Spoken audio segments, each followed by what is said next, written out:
hindi nakalusot sa batas ang dalawang babae matapos silang maaresto sa ikinasang entrapment operation ng Regional Anti-Cybercrime Unit 6 sa Iloilo City dahil sa umano'y iligal na pag-aalok ng serbisyong dental online nang walang kaukulang lisensya at permit. Yan ang tinutukan ni Patrolwoman Mary Grace Artizuela. Dalawang babae ang arestado sa magkahiwalay na operasyon na isinagawa ng Regional Anti-Cybercrime Unit 6 sa Iloilo City matapos silang maaktuhang nagsasagawa ng dental services na walang kaukulang lisensya at permit.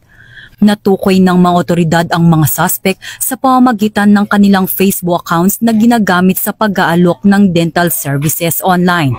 Bilang tugon, agad na nakipag-ugnayan ang RACO 6 sa mga suspect sa pamamagitan ng ikinasang entrapment operation. Agad na inaresto ang dalawang suspect matapos makumpirma ang kanilang iligal na aktibidad sa mismong lugar ng operasyon. Na-recover din ang iba't ibang aparato na ginagamit sa pagsasagawa ng dental procedures. Nahaharap ngayon ang mga suspect sa paglabag sa RA 9484 o Philippine Dental Act of 2007. Sana po sa ating mamamayan, huwag po nating tangkilikin yung mga ganitong illegal na gawain.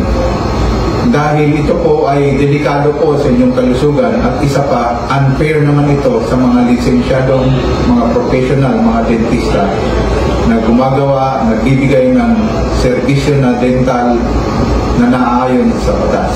Mula dito sa Campo Crame, ako ang inyong PNN correspondent, Patrolwoman Mary Grace Artizuela, nagbabalita para sa Police News Network, alagad ng batas, tagataguyod ng balitang pulis.